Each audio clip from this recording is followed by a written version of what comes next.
S'informer, c'est bien, mais informer, c'est encore mieux. Et c'est ce que nous faisons tout le temps.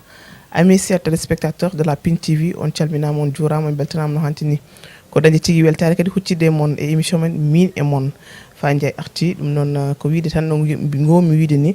maayo wona keror en garti do e ko ganda ko woni leydi Mauritanie ngam ƴewonde mon ko jiddon ko no tawno émission MIIN et MON ko information tigi yahata hande don be ganda kambe tigi dilini ko ganda ko woni Afrique mi wiyata tan Mauritanie saba amuri ko ganda ko woni annulation concert mabbe o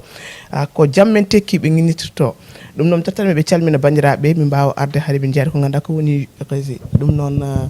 marba salminama mi salmitima déjà mi salmitima et on est trop honoré par ta visite. On est trop honoré par ta visite a jarama tigi dum non mi salmina jottado wiite ko Ousmane Seydou Sow salminama assalamu alaikum Piindi TV on calminama Ousmane from Jammin Tekky yes I Jammin Tekky woni waytantobe balebe cadele mun nder Africa e nder dunia yes I le jam wode aduno bismillah mon Piindi TV tigi j'espère que le Piindi TV si min je Piindi TV déjà on belti déjà que téléji fulbe ngodi au niveau du Sénégal et idin beydo hewde et machallah et que aussi émission ngaji baddi fayide no bade don donc min biya tan yo yimbe jokku golle et bandirabe aussi be njeb téléji mabbe dum non machallah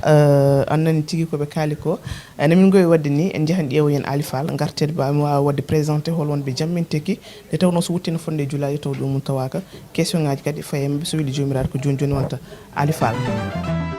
Jammin Tekky ko groupe rap tawatede ton to leydi Mauritanie o groupe jibina ko 1997 tawi on groupe rendini ko beedo worbe ben ngoni Marba Ousmane Sow Hamed e hani caggal jibinede on groupe ben don warbi mbadi doole mumen e peeji munen kala mbele bamta rap Mauritanie ko webani on don tuma duubi tati caggal mum woni l'an 2000 be jubbini tournée mabbe gadido tawi on tournée ko nder leydi Mauritanie e kubal hitane fawti hen woni 2001 be ngoni finaliste on concours mbo UNICEF to bangue sensibilisation ngam habade on rafi bitedo sida 2002 nden hitandi woni hitande teskinde tawtrede on don groupe et activité ji ko wité socio-culturel ko nder hen on don groupe Jammin Tekky wadi concert ji limtindi mbadi juude mumen e belde kewde woni festivité ji ina tawe e din festivité ji udditgol centre ji de loisirs tawetedi e nder dendangal département de Nouakchott kala e kubal tawi mano din centre ji ko coopération française 2003 groupe Jammin Tekky telli e nder jokli Mauritanie kala e kubal be jubbini ko wite tournée ko wayno tonto roso bogge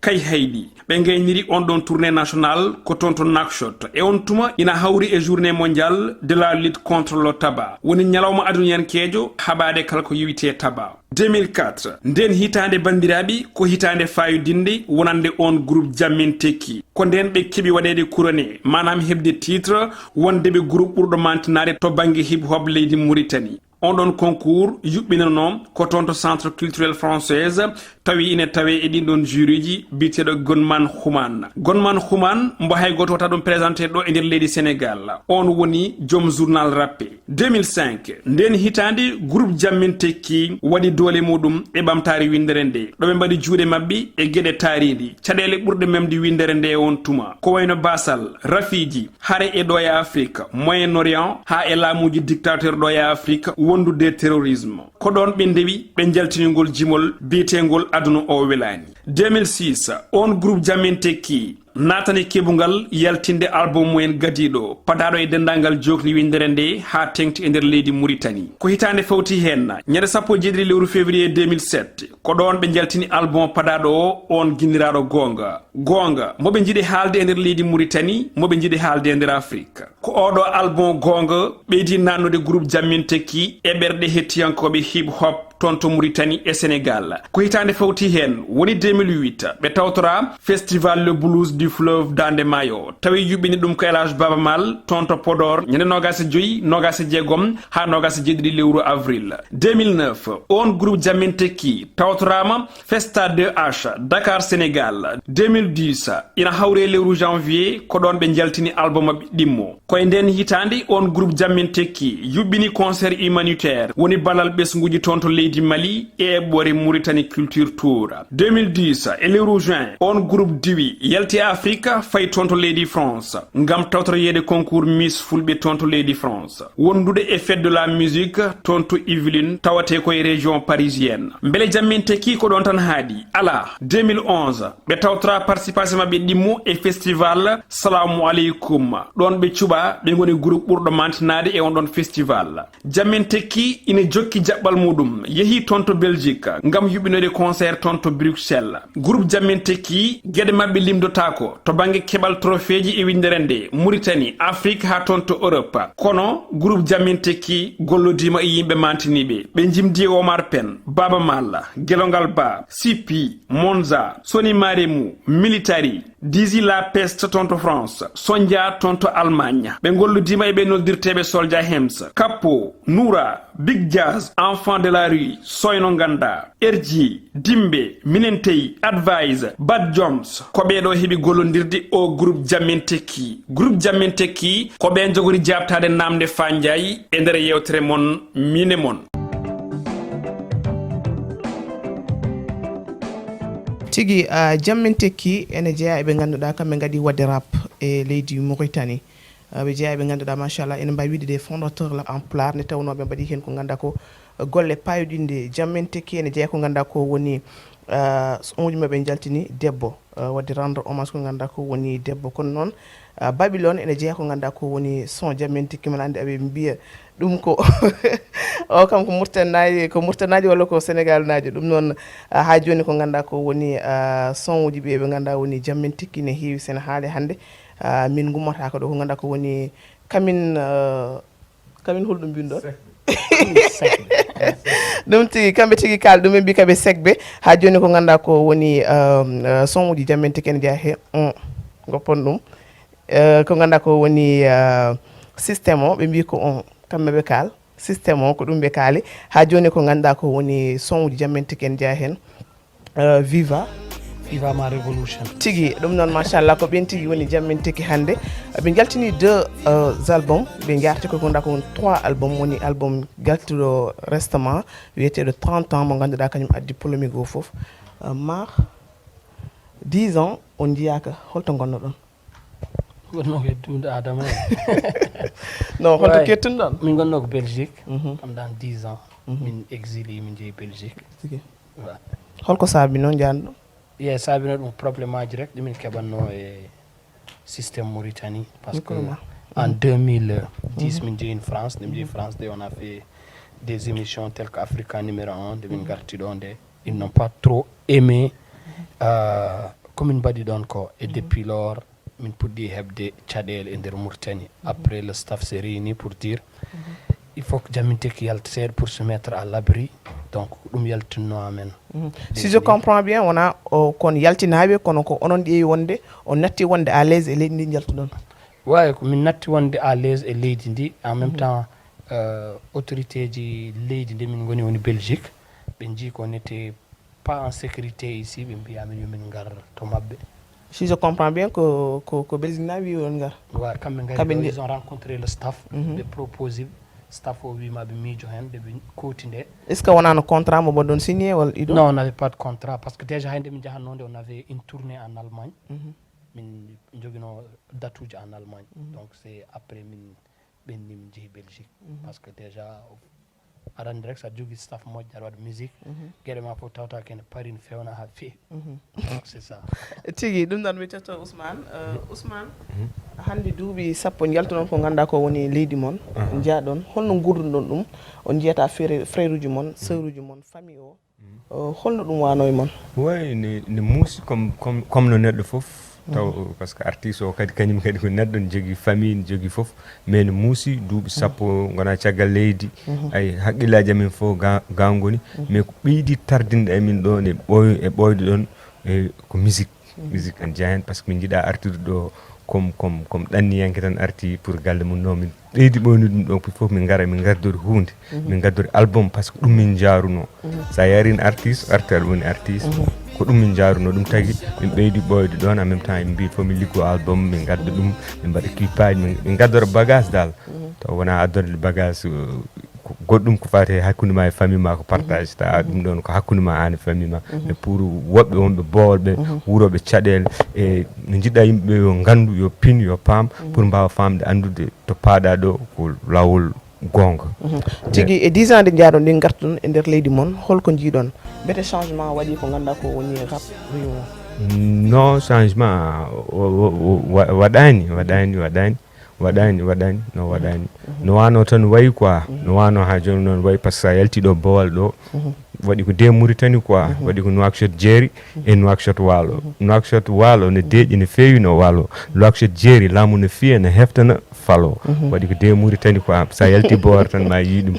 ka faami haydara ɓeydaki ɗo mais à part ça ko ɓeydi développade hen seeɗa ko banggue musique o seeɗa tan e surtout dañi hen ko nouvelle génération par ce que ɓe kawre internet no woodi ɓe kawre réseaux sociaux ji plateforme uji no woodi YouTube no woodi aɗa wawi hebde vise uji ɗum ɗon on banggue ça va mais à part ça ko heddi ko foof c'est naze quoi tigui nde tawno kala baɗowo clip mo koma yaltina jawdi mum waɗa kala baɗowo son koma yaaha studio yoɓa tew ko jawdi mum e hoore mum watta hen rendement ala dal ko ganduɗa ko woni rap o sen mar hande somala namdotonoma e ko ganduɗa ko woni album mo jaltinono mbiɗon ko 30 ans pourquoi mbaɗɗon mbiɗon 30 ans mais kadi en jii affiche aji ɗi mbaɗɗon ɗi bon ene hulɓini dal mi ronki famde ɓe haɓɓaɓe boggol e ɗane non ene junniti bon pourquoi ɗum ɗon hol mbiɗo mon en mbaɗɗum pourquoi ɗo par ce que min mi ronki famde holko saabi mbaɗɗon ɗum non musique comme no Thione Seck wiri ni woy so yiglewul diglewul xamlewul donna affaire u naxaate jimri il faut findina il faut andina il faut fammina donc même dans les affiches il fallait yimɓe paam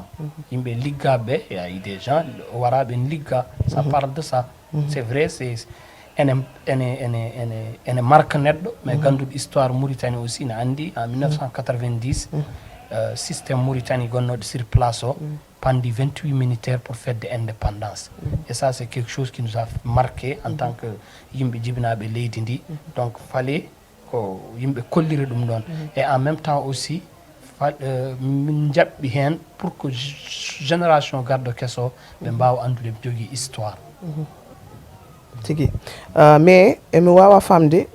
concert mon waɗe annoncé partout affiche aji jalta biyeji jeeye keleji jeeye après wiye waɗama annulé onon holto pawɗon mbaɗon concert mon ha paare mbaɗon annulé jahon ñamon kalisaji yimɓe mar non déjà vous êtes pas trop informé wadde so tawi wiyama non ananani ko mbimi ko jiɗmi wiide ko so wuttina fonde julal yetto ɗo jomum tawa ko wiyama ko laamu e hoore mum ƴetti ko ganduɗa ko woni autorisation hokki moon laamu tefti autorisation je veux que onon mbaɗon expliqué no ɗum yaari wawi expliqué c'est très important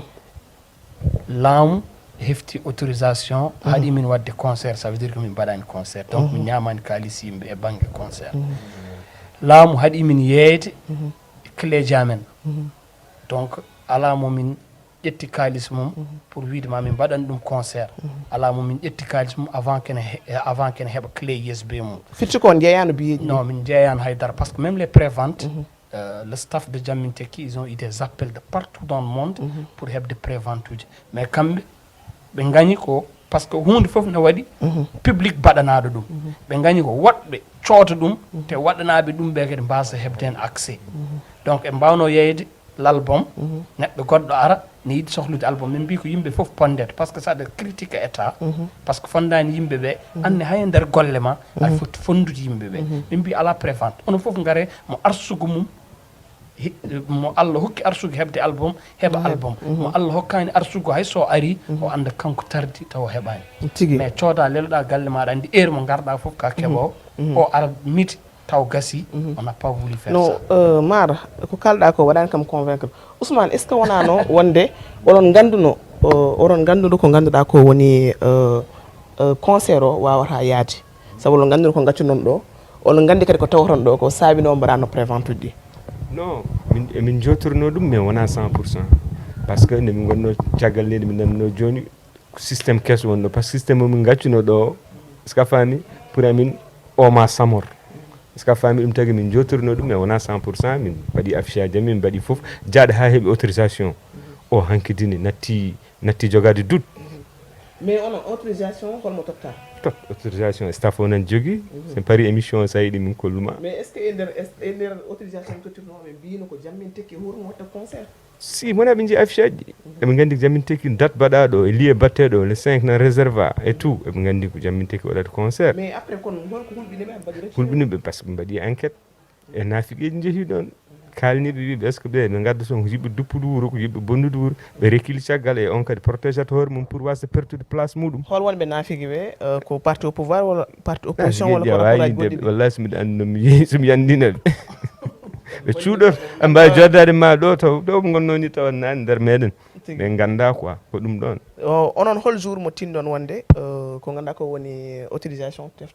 teftama min tin ɗum est ce que wona hedde 24 en ɗiɗon cikkum tawa min goni belgique amin cuwa arde staff noddi min waji min ligguittoɓe kalani min e tout neldi min ɗum e tout mais hen ɓe goni kam ha dernier jour ha vendredi mais vendredi aɗen ɗo jippete ko midi hankkadina nattat ɗaminade e nden woni nde halli yalti min jalti min annoncé gasi hankkadine yimɓeɓe gaari ɗo coɗɗi ɗo cléji mumen ɗum tagi hay kalis hay goto ñamaka kala kalis mum ƴetta ko ƴetti clé est ce que to ponɗon wadde ɗum ɗo on joɓano on mbaɗano si min jooɓi joɓowo moon kalis o ko état tottata moon walla non jeyɗo lieu o responsable lieu o ma tottir kalis o o totti moon walla non tottani min taw mais somi yiiɗi kadi kokam ɓayde komi non il faut mi namdo par ce que min nani non min nani wonde on jeeyi ko ganduɗa ko woni kileji won sodɓe kileji 1 million 2 million est ce que ɗum no wori walla kileji 1 million 2 million amin mben mais taw ko haalande kon banggue kalis min gérani ɗum quoi Allah ne andi kadi min gandaga ko yeeya min gandi tan min staff o félicité amen wiide amen kileji ɗe gasi kono Allah ne andi so wodi codde 1 million min jiyani so wodi codde 500 000 min jiyani maintenant wayto ko moftande ɗum surprise maintenant ko kalɗa nane ko par rapport et est ce que minen min tini avant le staff nous ont dit autorisation hefta mais kamɓe murten heewi mouvement pour kamɓe marow dokkunoɗo ko yiɗi ɓeydenet kalis o nani engouement mo concert o jogui o ko yiɗi ɓeydenet kalis ɓe ndewi nde ɓe gandi woni ko Ousmane ko vendredi ɓe gandi vraiment midi yoni ko natti min ɓe natti ɗamtinade par ce que concert o ko samedi même nos invités on avait mis une liste pour inviter des artistes tellement que min jaggani autorisation artane e amen kadi on pouvait pas appeler les gens pour dire que concert on woodi pour inviter nos confrères artistes min nani wonde nde garɗon nde on ƴetti temps kewɗo ko ganduɗa ko woni to aéroport pour no yettade ko ganduɗa ko woni ɗo e lamorgo leydi moon holko wonno caɗele ɗeɗon non caɗele ɗe ko juste ɓe ƴetti passeport am ɓe mbi eɓe jogui gueɗe ɗe ɓe darat hen min jooɗi jonde par ce que guila min gara on a été bref min briefingama ko somin jettima on doit être calme et que vous allez nous provoquer pour que min mbaɗa min réagir no min potani réagirde on a été grand et parce qu'on a reçu des consignes qu'on pouvait min mbawan wasde respectude ɗum min jooɗi 2 heures 3 heures de temps eɓe jaaha ɓe garta mamma goto ɓe ƴetti passeport o ɓe tottami min jalti bowal mais onon no jaaɗon jooɗiɗon e tottunoɗo moon ko ganduɗa ko woni autorisation holkaɓe pawi e table wonde ko ɗum saabi concert o wawa wonde non ko staff o wiyamin minen par ce que minen min joddake e mabɓe ko staff o jodde e mabɓe eɓe jodde mabɓe nde ɓe mbi ko eɓe gartir autorisation nde ɓe gartir autorisation nde ɓe mbi que eɓe keeɓi yamirore ko autorisation o yo hefte staff o tottirti autorisation ɓe mbi ko affiche o dérange ɓe ha keɓe mbawa accudami min mbaɗa concert par ce que l' affiche ne rappelle des choses ɗi gona normal e leydi ndi donc ɓe jadani hen donc ko ni ɗum saabi ɓe kefti e on sanga holko mbaɗɗon onon mbete on yetti avocat walla on holko mbaɗɗon min te guila jibinani jogui avocat par ce que probléme aji amen wona hanti fuɗɗi guila min puɗɗi hebde caɗele seeɗa min hamin jogui avocat ji wona hay avocat men ko avocat ji donc avocat foof e temps mum e mamma mo foti yaltude poɗɗo yaltude o yalti waɗi hen ko foti waɗede hen kanko même vendredi kanko wi a 16h30 yomin annonce par ce que minen min jinno annonce ade guila début ndeɓe kefti autorisation o kanko wi woto annoncé ɗe jusqu'au vendredi à telle heure vendredi telle heure o rokki yamirode min jalti noon tigui Ousmane somal namdon ɗo hannde holno jiiɗon haare mon nde saabu depuis nde onon goni hen onon mbaɗa ko ganduɗa conférence de presse o wonno ko hanki on mbaɗi conférence de presse on kaali ko heewi hannde metteɗe jogui ɗon wadde annonce ko ganduɗa ko woni sorti album mon taw ko 3e album ganduɗa 10 ans on mbayi ɗum e leydi ndi ngam weltinde ɓe ganduɗa woni ɓiɓe leydi Mauritanie hannde ɓe mbiyama on mbatta ɗum en jiyani hewɓe mbaɗi mon soutenir so wona hannde les pan africaine ɓe ganduɗa comme enen mbawi wiide waɓen chat mo chat mo yanamar Sénégal waɗi vidéo holliti mette makko e hewɓe hannde Dougou Dembe en toujours nana waɗa ko ganduɗa ko woni vidéo ji no mettina kono rapport aji Mauritanie naɓe min jiyani hen tawa hay goto mbete on gonani hen seul e haare mon nde non tu sais won waɗɓe mi hetto mbita ka walla yiyani won waɗɓe mais écrit won winduɓe quoi tu vois non mais hande won winduɓe comme no tiari yaltiri ni si mais aɗa neɗɗo jeyɗo wo jeyɗo doole mum ko hokkuma hen fo a ƴettat est ce que a faami a wawa forsude ɗum par ce que won winduɓe binduɗo ko ɗum o wawi goto fof ne haɓirte ɓe mbawi ko windude pawi ton ɗoɓe ka ɗum ɓe welliɓe ɓe mbawi kañumen ko haalde nannude dande e groupe whatsapp goto fof to waɗi woni waɗɓe ɗum e whatsapp munen mo winduɓe quoi ɓe mbawa felde ɓe mbawi kadi taw ko haqqillaji mabɓe tolni ɗon walla ko ɗon ɗum ɓe mbawi quoi a wawa forsude jomum wona par force oui comme no Ousmane wiri ni neɗɗo doole mum ko hokkuma hen foof oui a wawa forsude jomum mais ne wawi wade foof haare nde ko haare rap Mauritanie foof oui parce qu'aujourd'hui il y a beaucoup d'artistes qui ont fait des gestes extraordinaires ɗi gandanɗa hoorema ɓe peññinani ɗum hol hokkuɓe amen miijoji hol hokkuɓe amen holno jiiri hol hokkuɓe amen dardirɗe ni hol wiɓe amen ko haaldire ni hol dariɓe soutenir waɗi hay morceau ji y a eu des artistes qui ont fait des chansons par rapport à oɗo problème joni y a des trucs wawa waɗede par ce que mi mbawa limtude soutenir ɓe foof opinion publique publique o anda ɓe jaggui hen ɓe jaggani te kadi gasani ni pour minen gasani aɗa wawi an joni kala ɗum ɗo ni joni avant aɗon jaltin ɗum ɗo après joni connecta jaa vidéo goto woni muusi ɗum ay après mais hande welno e saga nde ganduɗa on mbaɗino conférence de presse taw won frère on goto rapport jooɗo e sara mon wiye soutien Diam min tekki kono min jiyani hay goto onon tan wonno toon e sœur mon goɗɗo non amin ji soutien mabɓe sincèrement wonno ɗon si mi yiɗon soutien mabɓe hamin jii ɗum ko mbimami nane ko min mbawa limtude soutenir ɓe amen ɓe par ce que pour minen c'est le rap qui gagne même nde min kawi au trophée 2019 meilleur groupe de rap mauritanien en France min mbi trophée o ko rap jeeyi ɗum ko rap Mauritanie jeeyi ɗum rap PULAAR jeeyi ɗum donc c'est très très très très important a yi live fuuji hunde foof a yi quoi donc yimɓe foof soutenir pour amen minen araɓe ɓe garani haalɓe ɓe kalani feññikiniɓe ɓe peññikinaki par ce que neɗɗo ko Ousmane wi ko neɗɗo wawi wasde feññikinade taw less nana walla quoi bon min jiiɗa Thiatou waɗi vidéo mum holko tinɗa jiimi soutien jiimi panafricanisme mo artiste uji ɗi noddat ɗi minen hamin guura ɗum ko président ji gonɓe cuwa wurde ɗum noon mais enen peuple uji eɗen guura ɗum par ce que exemple sa yinde équipe nationale Sénégal gagni coupe d' Afrique nde cikta ko Mauritanie gagni coupe d' Afrique cikta ko Guinée cikta ko Gambie peuple o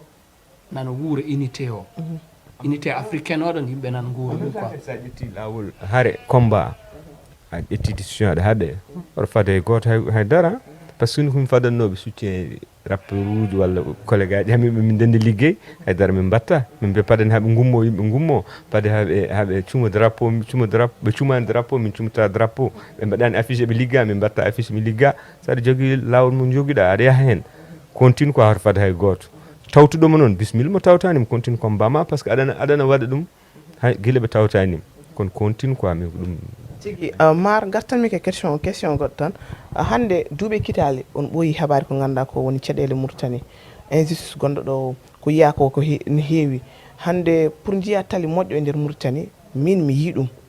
no hulɓini bon hande gami ko plus de 10 km pour yaltude tali par ce que j'habite à PK12 hande ko kaɓon ɗon ko duuɓe kitali change ani ñande foof no ɓuura ɓeydade est ce que yontani hande pontodiron e laamu ngu garon gewtuɗen e mabɓe mbaɗon table ronde taw olon ballodira e mabɓe walla an déjà wiya ummimi 10 km a yani tali moƴƴo après jiiɗa yimɓe négocier man non mais non attends fat ko jinmami haalde ko ma Ousmane on ɓooyi haɓade on kaɓi c'est ça je m'excuse on ɓooyi haɓede on kaali on luuhi on mbaɗi fof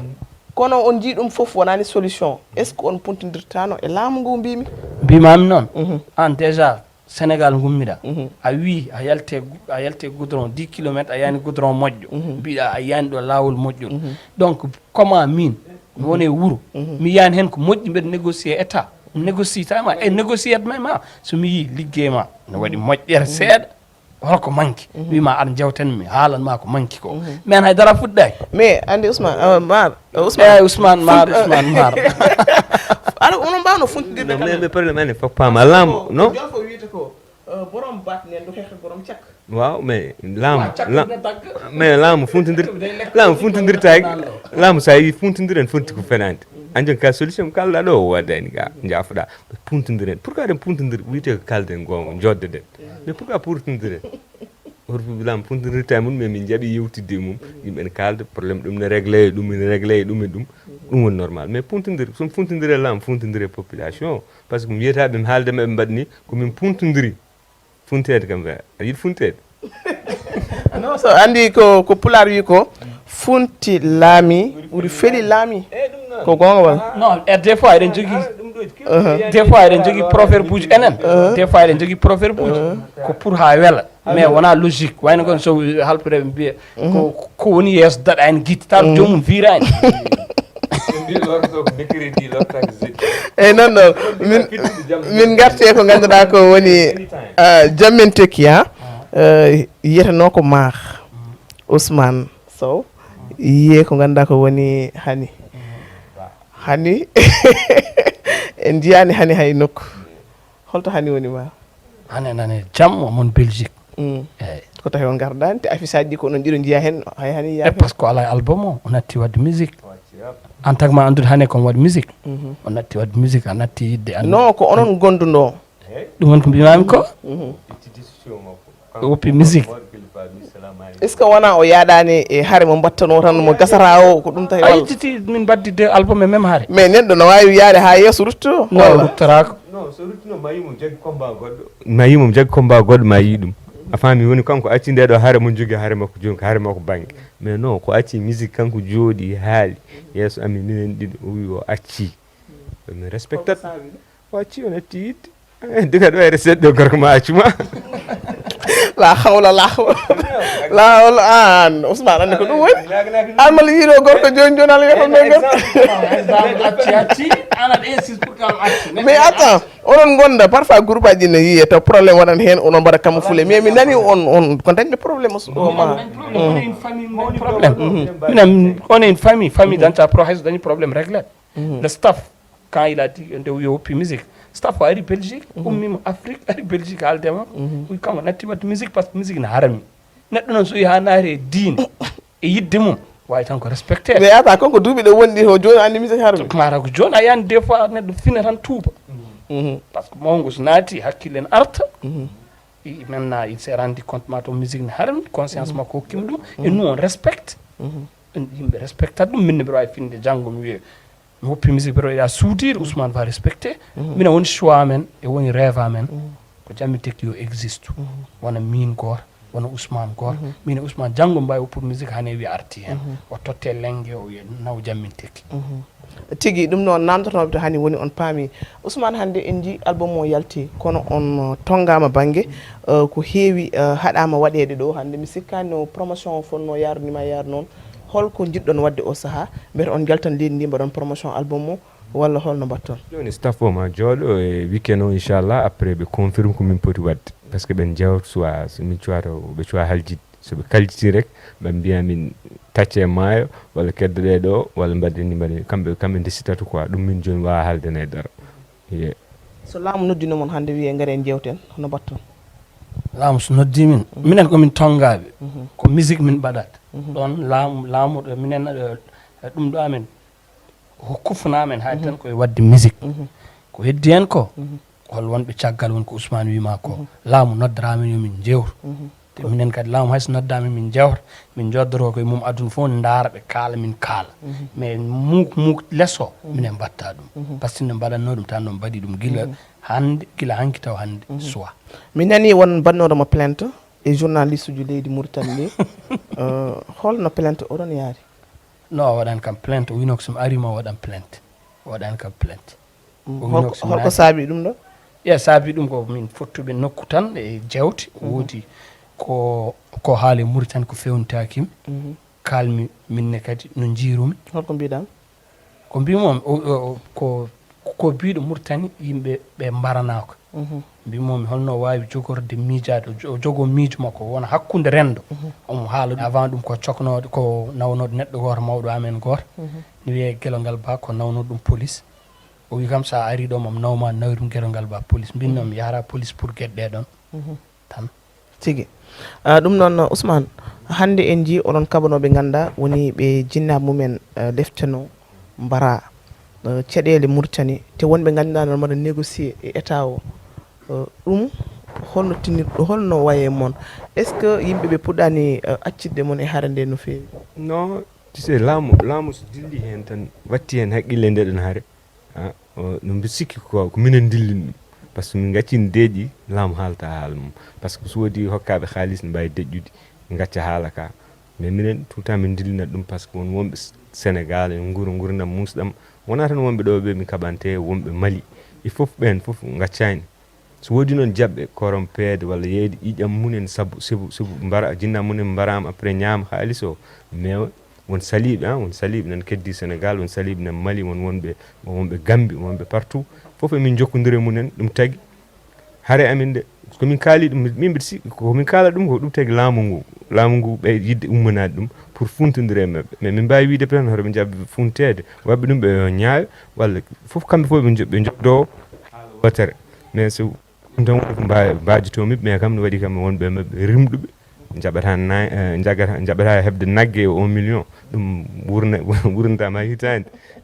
ko Ousmane wi koɓe yinno fawde hen hunde par ce que enen foof en ji nde Abdoul Aziz laami nde ɓe kaldino woodi artuɓe artunoɓe duttima to gonno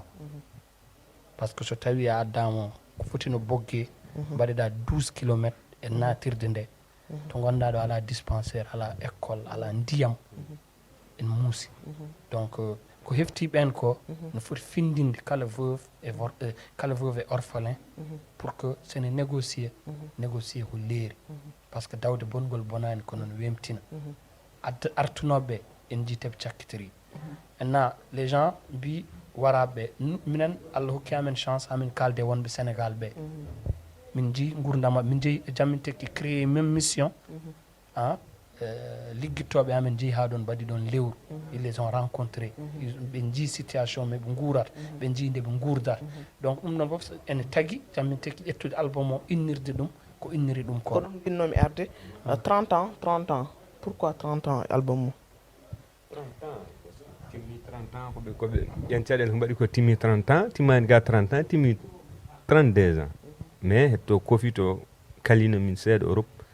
min kaljitino foof min mbaɗin après corona nde ari nde e tout bloqué ɗum même sa ƴeewi coupe d' afrique o ko tardi mais yimɓeɓe mbaɗa mbiya ɗum mondial 2021 mais taw gonnoɗen koye 2022 ko noon mais ɓurti ɗum ɗon mais ɗum tagi min guinniri ɗum 30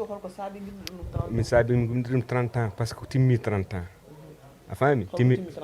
ko nde yimɓe mbarande e joni tuggi faade nden ha joni timmi ga 32 ans mais minen min kaljit projet o nde corona o ñaame amin 2 ans wori ruttiti woni 30 ans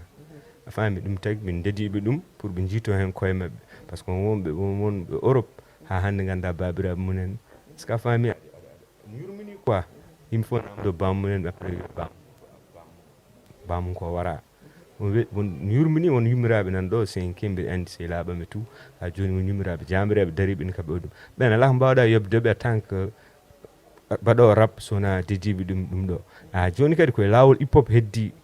ɗum ɗo komin mbaɗa ɗo koye lawol hip hop heddi sabi affiche o kadi yaari noon koye lawol hip hop heddi par ce que affiche haalat wona photo an hande ɗo wadde ɗo photo mbaɗɗa ka hay goto namdotako ɗum est ce que ma namde pour ka potiɗa hay goto namdotako ma par ce que mais ɗum to heddoto ko hip hop ko noon wayi ko lawol ngol min ɓooyi wade noon hen tan min continuata tranquille tigi